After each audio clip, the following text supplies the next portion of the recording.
ओम श्री गणेशाय नमः। श्री दुर्गा सप्तशती का शुभारंभ। दूसरा अध्याय। इस अध्याय में देवताओं के तेज से देवी की उत्पत्ति और महिषासुर सेना का वध का वर्णन किया गया है। मेधा ऋषि ने कहा, पूर्व काल में देवताओं और असुरों में पूरे 100 वर्षों तक घोर संग्राम हुआ। उसमें असुरों का सेनापति महिषासुर था और देवताओं के नायक इंद्र थे। उस समय महाबली दैत्यों द्वारा देवसेना पराजित हो गई और पराक्रमी महिषासुर ने सभी देवताओं को युद्ध में जीतकर स्वर्ग से निकाल दिया और स्वयं इंद्र बनकर बैठ गया। राक्षसों से परास्त होकर देवता घबरा गए और अपनी कष्ट कहानी प्रजापति को सुनाई। तब ब्रह्मा ने उन सब को लेकर शिव के पास जाकर देवताओं की स्थिति से अवगत कराया। तब भगवान भोले भी चकित हो गए और उन सब के साथ बैठ उठ करके क्षीर सागर पर जहाँ श्री विष्णु भगवान विराजमान थे वहाँ जा पहुँचे और तमाम देवताओं ने दैत्यराज दुष्ट महिषासुर के व्यवहार तथा देवताओं की पराजय आदि से अंत तक वर्णन किया जैसा कि हुआ था और कहा, महिषासुर अग्नि, जल, वायु, चंद्रमा, सूर्य, यम, वरुण, कुबेर और इंद्र इत्यादि समस्त देवताओं को परास्त करके सबका अधिकार छीनकर स्वयं स्वर्ग का स्वामी बनकर बैठ गया है और उस दुष्ट महिषासुर द्वारा स्वर्ग से निकाले गए समस्त देवता धरा पर ठोकरें खाते फिर रहे हैं। जय माता दी। अब हम सब देवता ब्रह्मा, विष्णु और महेश तीनों की शरण में आए हैं। अतः शरण गए की लाज आपके ही हाथ हैं। अब आप उस दुष्ट महिषासुर के नाश का कोई उपाय सोचकर हमें दैत्यों के जुल्म से बचाइए। समस्त देवताओं की यह बात सुनकर मधु और कैटभ का वध करने वाले श्री विष्णु भगवान और भोले शंकर को बहुत क्रोध आया। दोनों ही देवों की भौहें कमान के समान टेढ़ी हो गई। दोनों के मुख क्रोध से लाल हो गए। इसके पश्चात चक्र सुदर्शनधारी भगवान विष्णु और श्री ब्रह्मा जी के मुख से एक महान तेज निकला। तत्पश्चात इंद्र आदि समस्त देवताओं के मुख से भी एक महान तेज निकला। वह सब के मुख से निकला हुआ तेज मिलकर एक हो गया। समेरु पर्वत के समान दृढ़ और दीप्त उस तेज पुंज की ज्वाला से 10 दिशाएं दीप्त हो गई। इस प्रकार दीप्त उस महान तेज को एकत्रित होते हुए सब देवताओं ने देखा। संसार में ऐसा तेज कहीं नहीं था। सभी देवताओं के शरीरों से उत्पन्न हुआ वह महान तेज समूह शक्ति स्त्री के रूप में परिवर्तित हो गया। उसमें से शिव के तेज से मुख, यम के तेज से केश, विष्णु भगवान की तेज से भुजाएं, चंद्रमा के तेज से दोनों स्तन और इंद्र के तेज से कटी यानी मध्य भाग बना। वरुण के तेज से जंघाएं, कुबेर के तेज से कमर के नीचे का भाग, ब्रह्मा के तेज से दोनों चरण, सूर्य के तेज से पैरों की उंगलियां बनी। जय माता दी। 8 वसुओं के तेज से हाथों की 10 उंगलियां बनी। कुबेर के तेज से नासिका, प्रजापति के तेज से दांत और अग्नि के तेज से तीनों नेत्र उत्पन्न हुए। दोनों संध्याओं के तेज से आँखों की भौहें, वायु के तेज से कामनाएं, दूसरे सब देवताओं के तेज से एक देवी का स्वरूप प्रकट हो गया। इस प्रकार श्री आदिशक्ति महामाया का प्रादुर्भाव हुआ। उसके पश्चात महिषासुर से सताए गए सभी देवताओं के तेज से समूह से उत्पन्न उस प्रकाशमय स्वरूप की दिव्य ज्योति देखकर सभी देवता प्रसन्न हो गए। श्री शंकर भगवान ने देवी को त्रिशूल दिया। विष्णु भगवान ने अपने चक्र सुदर्शन से दूसरा चक्र निकालकर देवी को दिया। वरुण ने देवी को शंख और अग्नि ने शक्ति, वायु ने धनुष और तीरों से भरे हुए तरकस दिए। सूर्यराज इंद्र ने अपने वज्र से निकालकर वज्र और ऐरावत हाथी से लेकर घंटा दिया। यम ने अपने कालदंड से निकालकर दंड दिया और वरुण ने पास, दक्ष प्रजापति ने अक्षमाला, स्फटिक की माला प्रदान की। ब्रह्मा ने कमंडलू, सूर्य ने देवी के समस्त रोमकूपों में अपनी किरणों का तेज भर दिया। काल ने खड्ग और चमकीली ढाल दी। क्षीर सागर ने अत्यंत सुंदर मुक्ताहार और 2 नवीन दिव्य वस्त्र, चूड़ामणि और कानों के कर्ण, कुंडल, हाथों के कंकन और स्वच्छ अर्धचंद्र ललाट पर सुशोभित कर दिया। जय माता दी। सब देवताओं ने भुजाओं के बाजूबंद, पगों की पाजेब, गले की सुंदर हंसली और सब अंगुलियों में पहनने के लिए रत्नों की बनी हुई अंगूठियां भी दी। विश्वकर्मा ने निर्मल फरसा दिया, साथ ही अनेक प्रकार के अस्त्र शस्त्र और किसी शस्त्र से न छिदने वाला कवच दिया। मस्तक और वक्षस्थल पर पहनने को सुंदर कमल की मालाएं दी। समुद्र ने दिव्य कमल दिया। हिमालय ने सवारी के लिए भूरा केरी शेर सिंह दिया। अन्य अनेक प्रकार के रत्न भी दिए।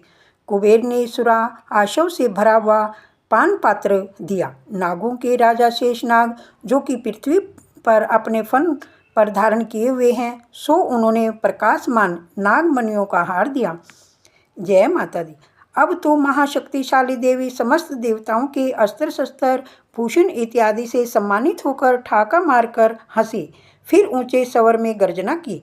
देवी जी की भयंकर गर्जना से संपूर्ण ब्रह्मांड गूंज उठा। उधर आदिशक्ति के वाहन भूरे सिंह की भयंकर गर्जना से सभी लोक और सातों समुद्र कांप्यमान हो गए। समस्त धरा हिल गई, समस्त पर्वत चलायमान हो गए। तब देवताओं ने उस सिंह की सवारी करने वाली देवी की जय जयकार की। साथ ही ऋषि और मुनियों ने नम्रतापूर्वक महामाया की स्तुति की। तीनों लोकों के असुर क्षुब्ध हो गए। समस्त भूमंडल में कोलाहल मच गया। जय माता दी।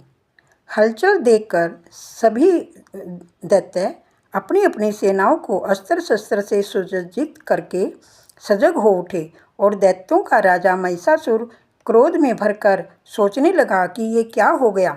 ऐसा कहकर अपनी सभी असुरी सेना से गरजता हुआ दौड़ा और इसके पश्चात उसने अपने तेज से तीनों लोकों को प्रकाशित करती हुई महामाया जगदम्बा को देखा।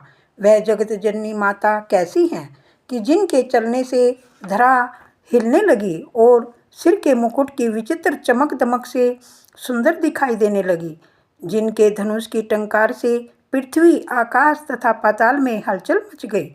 विशाल हजार भुजाओं से दशों दिशाओं को व्याप्त करती हुई महामाई की महिषासुर ने देखा। तत्पश्चात सुरों से द्वेष करने वाले दैत्यों से यह युद्ध प्रारंभ हो गया।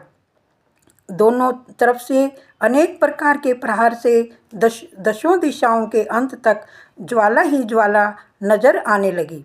महिषासुर की विशाल सेना का सेनापति महाबली चक्षुर था।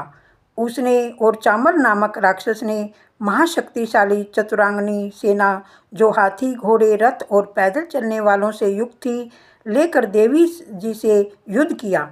उद्रग नाम का महाबली दैत्य ने दैत्यों की अपार सेना, जिसमें 8000 रथ थे, लेकर युद्ध किया। उधर महाहानु नामक असुर आयुध 10,000 सेना और 1000 रथों और अनेक प्रकार की युद्ध सामग्री सहित युद्ध क्षेत्र में आया। एक नियुक्त की गई सेना अर्थात 10 लाख होती है।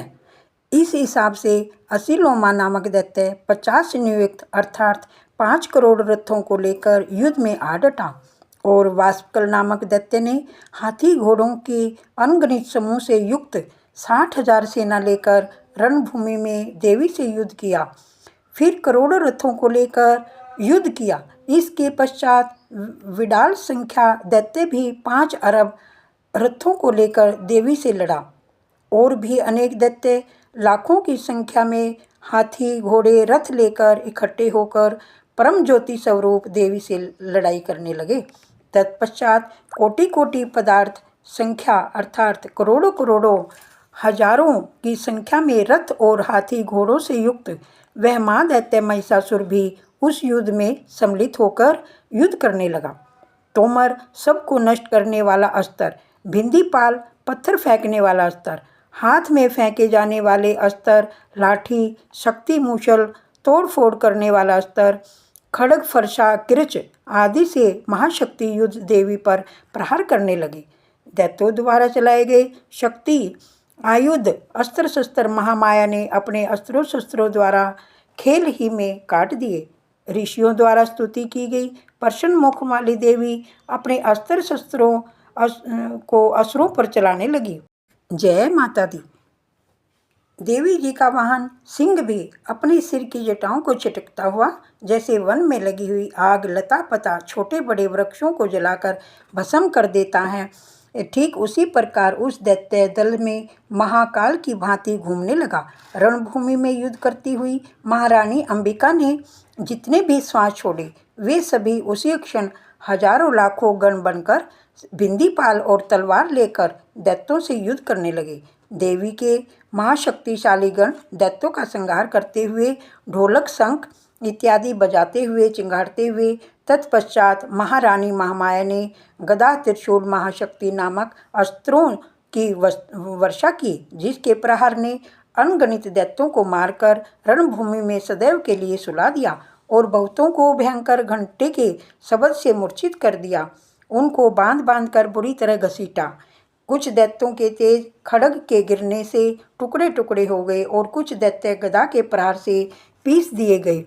कितने ही दैत्यों के हृदय में त्रिशूल लग जाने से छाती में आर पार छेद हो गए और अनेक दैत्य गणों के प्रहार से रणभूमि में ऊपर नीचे गिर गए। बहुत से दैत्य महामाया के भयानक रूप को देखकर बिना मारे ही मर गए। कितने ही अंग भंग होकर करहार रहे थे, कितनों के ही भुजाएं कट गई थी, कितनों के ही सिर कट गए थे, कितनों के ही बिना सिर और धड़ के हो गए थे। जय माता दी। बड़े बड़े महाबली दैत्य जांघों के कट जाने से पड़े ही पड़े करा रहे थे। कुछ दैत्यों की एक भुजा, एक आंख, एक पैर कट गया। फिर बिना सिर के धड़ से देवी जी के साथ युद्ध कर रहे थे। दैत्यों के सिर कट कर गिरने लगे और पुनः उठ उठ कर युद्ध करते हैं और बिना सिर के धड़ यानी कि प्रेत योनि प्राप्त करके ठहरो ठहरो, मारो मारो कहकर देवी जी की तरफ दौड़ते हैं। देवी जी के अस्त्रों द्वारा गिराए गए हाथी, घोड़े, रथ, पैदलों के समूह से पृथ्वी पर बिछोना हो गया था। पृथ्वी आच्छादित हो गई। रण में चलने को भी मार्ग नहीं रहा। यहाँ हाथी, घोड़ों, असुरों और सैनिकों के शरीर से निकले रक्त की धारा बह चली। असुरों को उस विशाल सेना का ऐसा संहार हुआ कि सर्वनाश हो गया। देवी चंडिका के महाक्रोध ने एक क्षण में ऐसा दृश्य कर दिया जैसे कि तिनकों और सूखे काठ को अग्नि जलाकर खाक कर दे। जय माता दी। देवी का वाहन सिंह दैत्यों के प्राणों को बटोरता हुआ अपने गले के बालों को फहराता हुआ महान गर्जना करता है। उधर देवी के गणों ने भी उन दैत्यों के साथ महाघोर युद्ध किया। यह देखकर देवता आकाश में प्रसन्न होकर जय घोर घोषणा करने लगे, पुष्पों की वर्षा करने लगे। बोल महामाई की जय। दूसरा अध्याय संपूर्ण हुआ। ओम जयंती मंगला काली भद्र काली कपालिनी दुर्गा क्षमा शिवा दात्री सवा सवदा नमस्ते तू नमस्ते तू नमस्ते तू। बोल महामाई की जय।